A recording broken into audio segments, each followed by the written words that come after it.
আজকে আপনাদের দেখাবো ইতালিয়ান জনপ্রিয় একটা খাবার। এই যে একটা আলুটা আমি সিদ্ধ করে নিয়েছি আগে। আর এই যে মজারেলা চিজ দিয়ে আলু দিয়ে আপনাদের দেখাবো যে কিভাবে ইতালিয়ানরা মজারেলা চিজ দিয়ে আলু দিয়ে খায়। অসাধারণ একটা রেসিপি, খুবই সিম্পলের ভিতরে দেখাচ্ছি আপনাদের। আলুটা ফার্স্টে আমি এভাবে আলুটা রাখছি, আলুটা আগে সিদ্ধ করে নিচ্ছি। আলুটা সিদ্ধ করে নিচ্ছি, যে ফয়েল পেপার আছে ফয়েল পেপারটা দিয়ে আলুটাকে পেঁচাইতে দিই। যে ফয়েল পেপারটা দিয়ে আমি আলুটাকে পেঁচাই নেব। এভাবে আলুটা সুন্দরভাবে পেঁচাই নেওয়ার পর আমি এটা ওভেনে দেবো, গ্রিল ওভেনে। এই যে আমি এটা ওভেনে দিয়ে দিলাম। আমি এখন চিজটা কেটে নেবো লম্বা লম্বা স্লাইস করিয়া। এই যে আমি এখন চিজটা কেটে নিতেছি। কোন স্লাইসগুলো আপনি কাটবেন, অবশ্যই পাতলা পাতলা করে স্লাইস করে কাটতে হইব। এই যে আমি যেভাবে কাটতেছি এই সাইজ পাতলা পাতলা সুন্দর করে কেটে নেব। 4-5 স্লাইস সুন্দর মতো আমি কেটে নেব। চিজটা জাস্ট আমি আলুটার ভিতরে দিয়ে দেবো সুন্দরভাবে, যেন একটা অসাধারণ একটা ফ্লেভার আসবে এবং খেতেও খুব দারুণ সুস্বাদু হবে। এর জন্য আমি ছোটো ছোটো করে কেটে নিতেছি।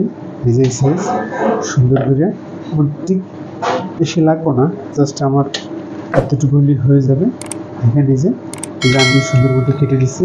আলুটা যখন হয়ে যাবে তার উপর আমি একটা জিনিস দেবো, এই যে কোরিয়ান সিসামেটা আমি দেবো। তারপর আমি দেখাচ্ছি যে তারপর স্টেপটা কী করতে হয়।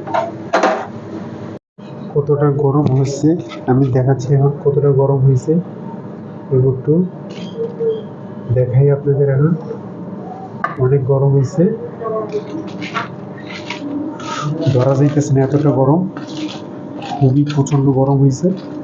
ফার্স্ট আমি এটা দিয়ে একটু কেটে নিচ্ছি। সেই গরম হয়েছে, প্রচণ্ড গরম। এটা দিয়ে কেটে নিতেছি। কাটার পরে দেখেন ভিতরে কালারটা সেই অসাধারণ, হাতে ধরে নেওয়া যাইতেছে এতটা গরম। তো আমি এখন যেটা করবো, এখানে একটু লবণ মরিচ দিয়ে দেবো, একটু পেপার দিলাম, হোয়াইট পেপার, আর একটু লবণ দিয়ে ভালো মতো একটু নাড়াচাড়া করতে দিব। এইভাবে আমি একটু ভালো মতো নাড়াচাড়া করে দিলাম।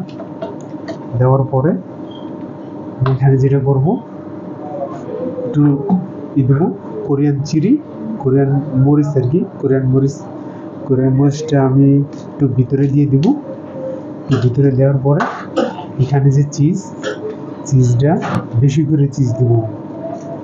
চিজটা ভালো মতো দেওয়ার পরে এই যে দেখেন চিজটা অনেক চিজ দিচ্ছি, দিয়ে আমি এটা আবার কুকিং করবো ওভেনে।